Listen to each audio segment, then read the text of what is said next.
આજના ગુરુ ઉપદેશમાં આપ સૌને હાર્દિક સ્વાગત કરું છું.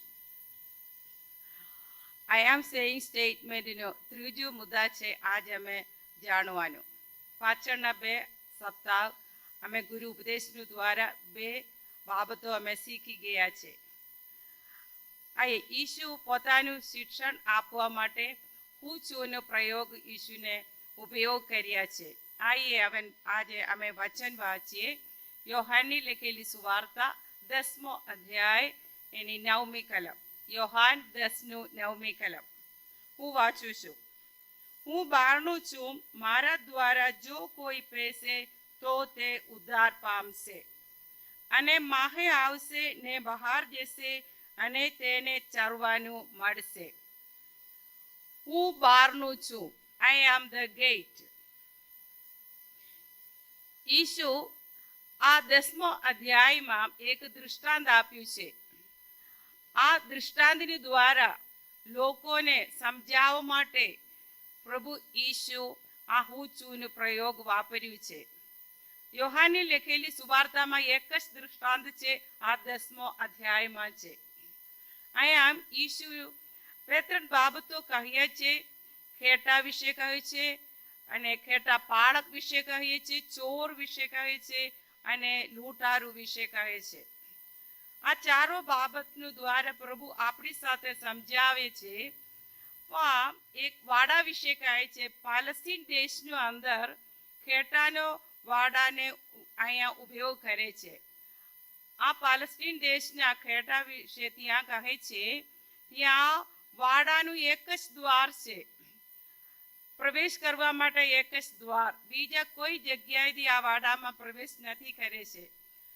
ખરા ખેટાને અંદર પ્રવેશ મળી જાય છે અને ખરા ખેટા પાળક પણ અંદર પ્રવેશ કરશે. જ્યારે ખેટા પાળક આવશે, આ દરવાજા ખોલી આપવા માટે એક દરવાન છે. આ દરવાજાથી ખેટા પાળક અંદર પ્રવેશ કરે છે. અહીંયા લૂંટારૂ કોણ છે, ચોર કોણ છે? વચન કહે છે જે લોકો ઈસુને માનતા નથી, ઈસુનું આજ્ઞા પાળતા નથી, ઈસુને પ્રભુ તરીકે તારનાર તરીકે સ્વીકાર કરતા નથી, આવા લોકો છે લૂંટાર અને ચોર. ખાસ કરીને ફરોશીઓ વિશે કહે છે. તેઓ ખોટું શિક્ષણ આપે છે લોકોને.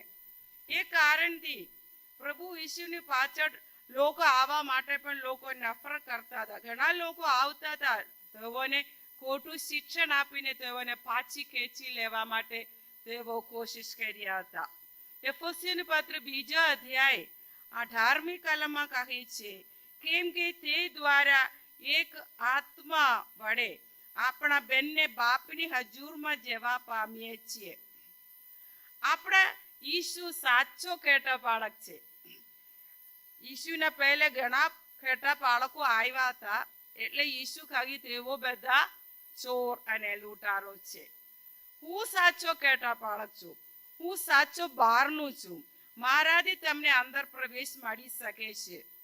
અહીંયા આ એફેસીયન પત્ર 2 અધ્યાય 18મી કલમને સમજાવે છે.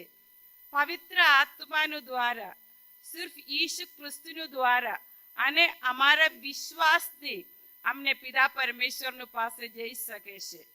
આપણને પિતા પરમેશ્વરનું પાસે જવા માટે ઈસુ ખ્રિસ્તનું દ્વારા, પવિત્ર આત્માનું દ્વારા આપણને પ્રવેશ મળી જાય છે. એટલે આપણા વાત ઉપર આપણે પાસપોર્ટ જઈ મળી જશે. હાલેલુયા. તેથી આપણને કોઈ પણ અડચણ વગર હિંમતથી પ્રભુની પાસે જવા માટે, પ્રવેશ થવા માટે પ્રભુ અમને આઝાદી આપ્યું છે.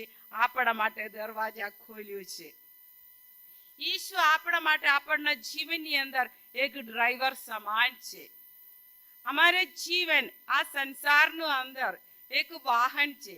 આ વાહનને બરાબર રીતે ડ્રાઈવ કરીને સીધા પોઝિશનમાં પહોંચાડવા માટે ઈસુ અમને સહાય કરે છે.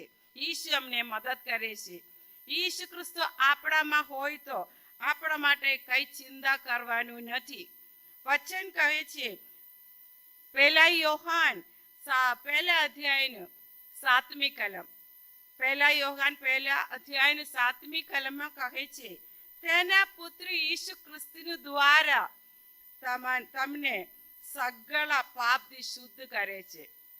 પ્રભુ ઈસુ ખ્રિસ્તની લહુથી અમને શુદ્ધ મળી જાય છે. પ્રભુ ઈસુ ખ્રિસ્તની રક્ત અમને શુદ્ધ કરે છે. તમે વચન સાંભળનાર તમે અને હું પ્રભુ ઈસુ ખ્રિસ્તની લહુથી અમે શુદ્ધ થયા હતો. સારે પ્રકાર કા શિક્ષાદીપને અમે મુક્ત થઈ ગયા છે. Amen, hallelujah. પહેલા યોહન પહેલા અધ્યાયનું 9મી કલમમાં કહે છે, આપણે આપણા પાપ કબૂલ કરીએ તો આપણા પાપ માફ કરવાને અને અન્યાયથી શુદ્ધ કરવાને વિશ્વાસુ થતા ન્યાય છે અમારા ઈસુ મસીહ. હાલેલુયા. પહેલે અમે શું કરવાનું?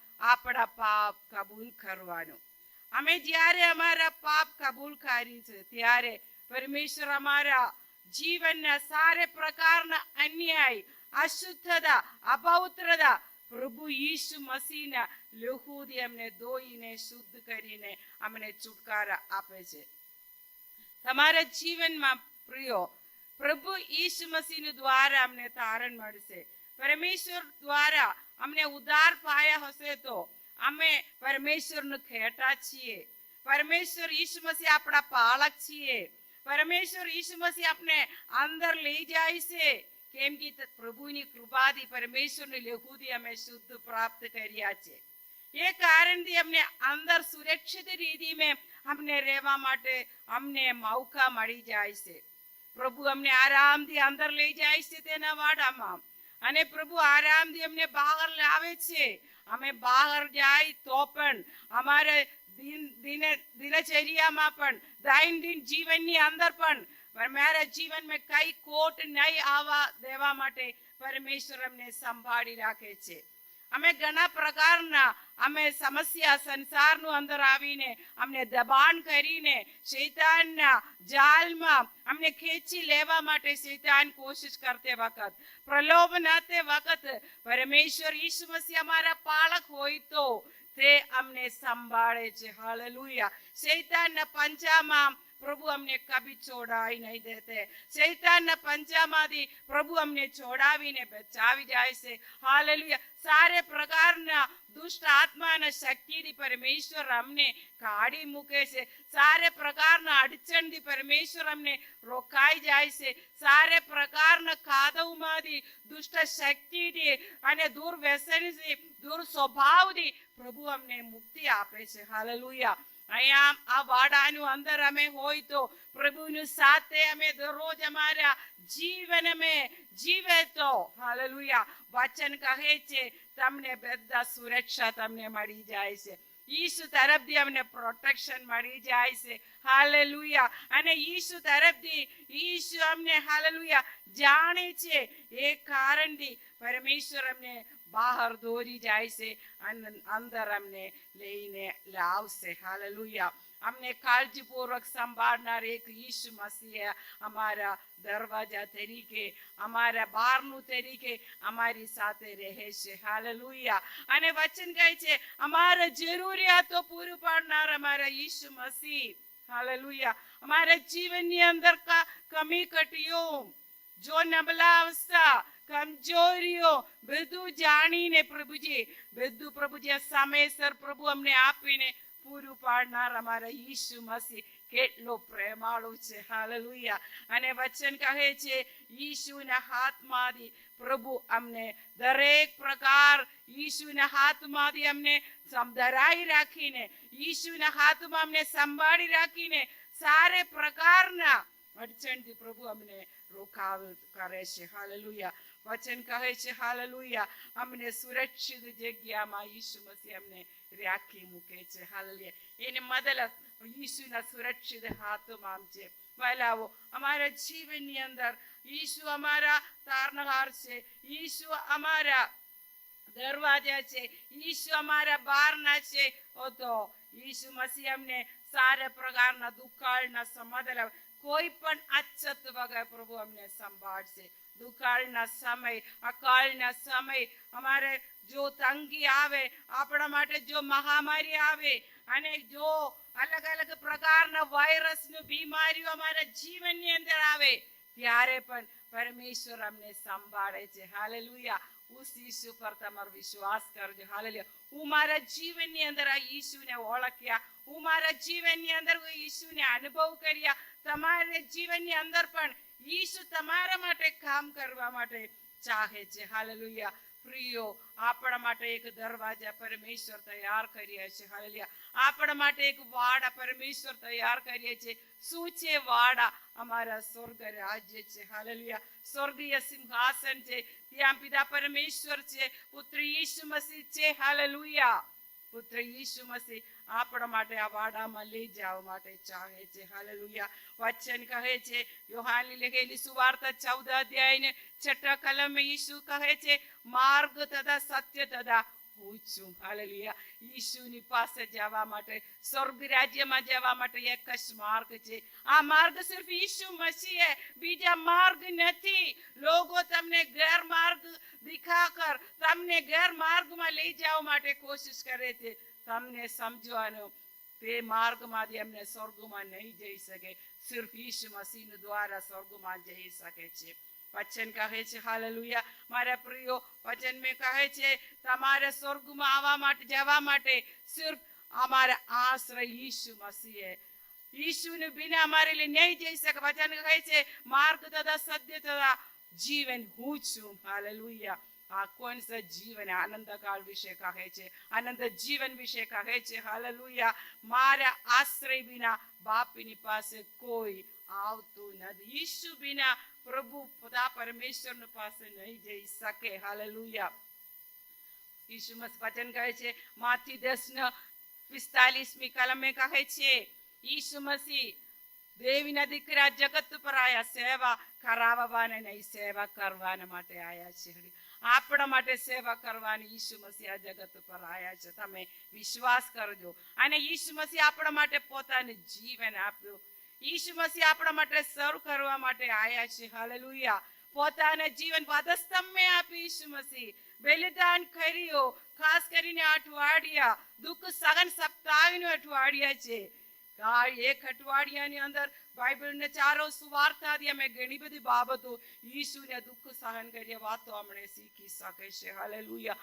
કોને માટે? મારા માટે, તમને માટે છે. હાલેલુયા. તમને બચાવવા માટે, દરેક લોકોને બચાવવા માટે આ જગત પર એકી નામ में एक ही तारनहार है. स्वर्ग में जावा માટે एक ही दरवाजा है. हालेलुया. वो यीशु मसीह है. हालेलुया. પ્રેરિતોની કૃતિ 14 અધ્યાય 12મી કલમે કહે છે, બીજા કોઈ તારણ નથી, કેમ કે જેથી આપણું તારણ થાય એવું બીજું કોઈ નામ આકાશ તળે અને માણસોમાં આપેલું નથી. સ્વર્ગની નીચે આ પૃથ્વી પર ઈસુ કે સિવાય બીજા કોઈ નામ નથી. સિર્ફ ઈસુ આપણા તારણહાર. પ્રિય, આજે તમારી સાથે મેં એક પ્રશ્ન પૂછું. તમારા ભૌતિક ધન દોલતમાં તમારા જીવન, તમારા મન ભરોસા રાખીને તમારા જીવન તમે ગુમાઈ ગયા હે. તમારા ભૌતિક દોલત, ધન દોલત ઉપર તમારા ભરોસા રાખર તમે તમારા અંદર તમારા ઈસુ મસીહને તમે બહાર કાઢ્યા હતો. તમારા વિશ્વાસ જીવનથી તમે બહાર નીકળ્યા હતો. તમે અવિશ્વાસી બની ગયા હોય તો વચન કહે છે, તમે મારી પાસે આવો. એક વચને પ્રકટીકરણનું પુસ્તક 3 અધ્યાય 20મી કલમે કહે છે, જુઓ હું બહારનો આગળ ઉભો રહીને ઠોકું છું. જો કોઈ મારી વાણી સાંભળીને બહારનું ઉઘાડશે તો હું તેની પાસે માહે આવીને તેની સાથે જમીશ અને તે મારી સાથે જમશે. એને મતલબ ઈસુ આજે તમને બોલાવે છે.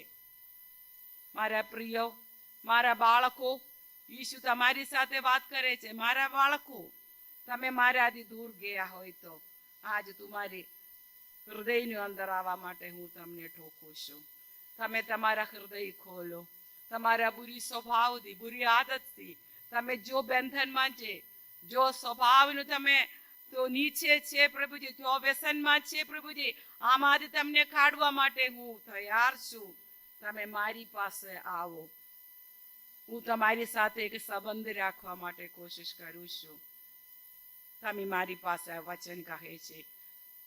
પ્રિયો, આજ આ વચનને આધાર પર ઈસુ તમારા બહારનું હોય તો, ઈસુ તમારા દરવાજા હોય, ઈસુ તમારા પ્રવેશ દ્વાર હોય તો તમે વિશ્વાસ કરો. ઈસુનું દ્વારા તમને તારણ મળશે. ઈસુનું દ્વારા તમને આનંદ જીવન મળશે અને ઈસુનું દ્વારા તમને પુષ્કળ જીવન મળશે અને ઈસુનું દ્વારા તમને સ્વર્ગમાં જવા માટે, પિતા પરમેશ્વરને મળવા માટે પ્રવેશ મળશે. આ વચનોથી પ્રભુ તમને આશીર્વાદ કરશે. આંખો બંધ કરીએ, પ્રાર્થના કરીએ. અમારા પ્રેમાળુ સ્વર્ગી પિતા પરમેશ્વર પ્રભુજી, આજ અમને આપ્યા ગુરુ ઉપદેશ માટે ધન્યવાદ પ્રભુજી. પ્રભુ ઈસુ મસીહ અમારા દરવાજા છે, તમે અમારા બારણું છો પ્રભુજી. હું વિશ્વાસ કરું છું પ્રભુજી, તમારાથી પ્રભુજી અમને માટે સ્વર્ગમાં પ્રવેશ છે પ્રભુજી.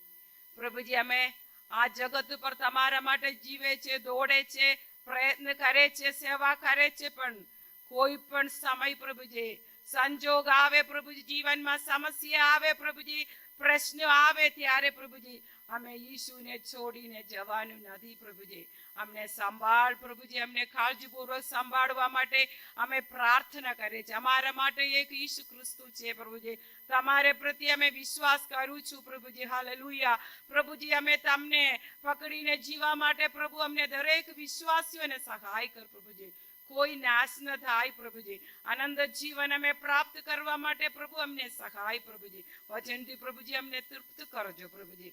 સારે મહિમા આદર ઈસુ મસીહ તમને આપે. અમારા પ્રાર્થના તારનાર પ્રભુ ઈસુના નામથી અમે માંગે છે. આમેન. Thank you.